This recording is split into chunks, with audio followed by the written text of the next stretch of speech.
Bonjour chers amis, j'espère que vous allez tous bien. Et ce jour est un nouveau jour de grâce que nous avons reçu de Dieu et nous devons en jouir pleinement. Nous avons à nouveau l'occasion de nous entretenir sur la parole de Dieu, de nous encourager, de nous défier aussi, pourquoi pas, afin que nous puissions tous ensemble continuer notre marche avec le Seigneur ou nous engager si jusqu'ici un engagement n'avait pas été pris avec Dieu. Et pour cette petite réflexion, je voudrais lire Genèse 24, versets 2 à 4 et verset 66.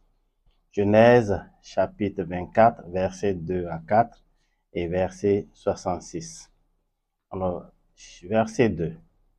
Abraham dit à son serviteur, le plus ancien de sa maison, l'intendant de tous ses biens, « Mais je te prie ta main sous ma cuisse, et je te ferai jurer par l'Éternel, le Dieu du ciel et le Dieu de la terre, de ne pas prendre pour mon fils une femme parmi les filles des Cananéens au milieu desquelles j'habite, mais d'aller dans mon pays et dans ma patrie, prendre une femme pour mon fils Isaac. » Le verset 66 nous dit ceci.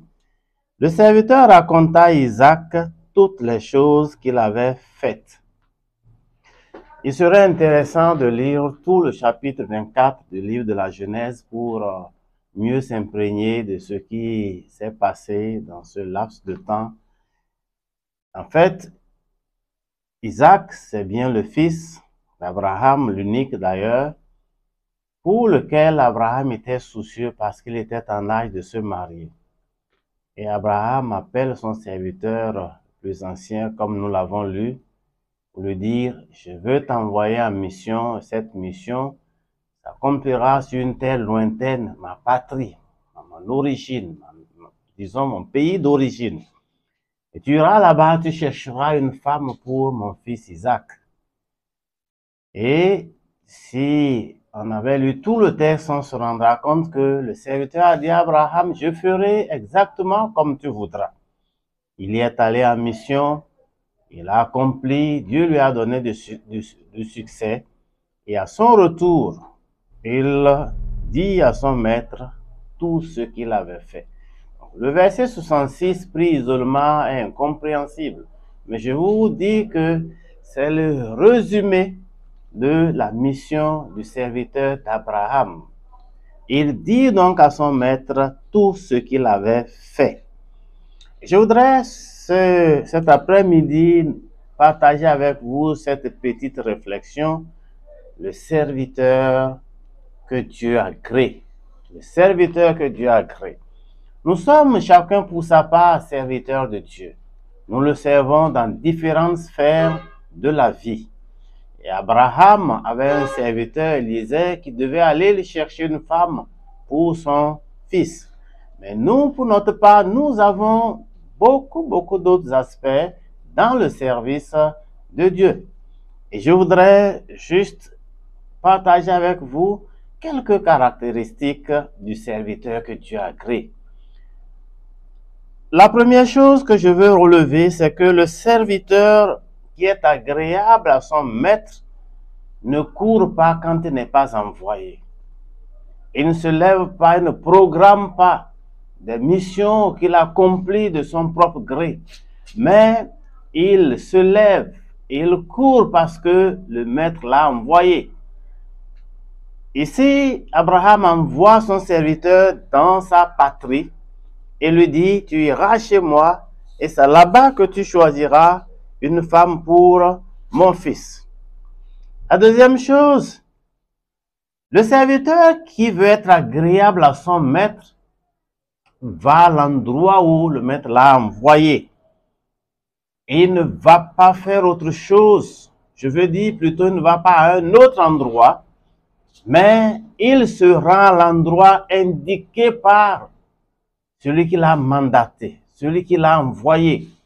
L'histoire de ce serviteur nous explique amplement qu'il est allé jusqu'à la maison d'origine de son maître. Et c'est là, effectivement, qu'il a cherché et trouvé une femme pour le fils de son maître. Troisièmement, le serviteur qui est agréable, qui veut être agréable à son maître, s'efforcera de faire exactement ce que son maître lui a prescrit. Il ne fait pas autre chose que ce que son maître lui prescrit. Malheureusement, quand nous examinons notre vie, nous remarquons que parfois, nous parlons, nous posons des actes, nous réfléchissons même, nous planifions, je vais dire, parce que nous comptons gagner quelque chose pour nous-mêmes. Rappelez-vous, l'apôtre Paul dit, dans le livre des Philippiens, qu'il ne parle pas pour son propre intérêt. Et il avait dit déjà dans Actes 20, 24, il dit, je ne fais pour moi-même aucun cas de ma vie, comme si elle m'était précieuse. Le plus important, dira-t-il, c'est que j'accomplisse avec joie le ministère que le Seigneur m'a appelé, celui d'annoncer l'évangile aux païens. Il n'a pas fait autre chose que ce que son maître lui avait prescrit. Et le temps ne nous permet pas de lire Deutéronome 4 et verset 2, mais dans ce verset, Dieu dit à Israël, tu n'ajouteras rien à la parole que je te donne, tu n'en retrancheras rien. Je te l'ai prescrite, tu l'appliqueras à la lettre. Tu feras exactement comme je dis.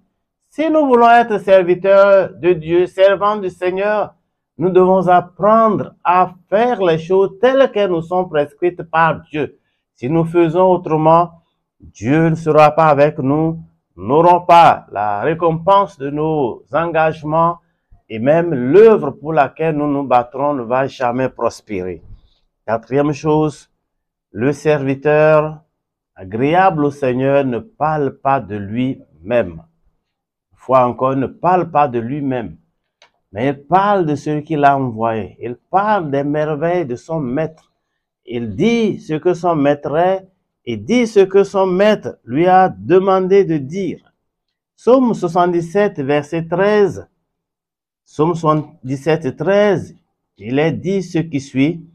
Je parlerai de toutes tes œuvres. Je raconterai tes hauts faits. Le serviteur parle de son maître. Il parle des merveilles de son maître, des exigences de son maître, de l'amour de son maître, même de la richesse de son maître.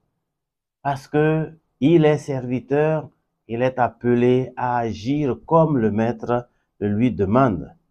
La dernière chose que je veux relever, c'est que le serviteur de Dieu qui veut lui être agréable doit être revêtu de sagesse pour gagner non seulement la confiance de son maître, mais encore la confiance de ceux qui l'écoutent, de ceux qui collaborent avec lui.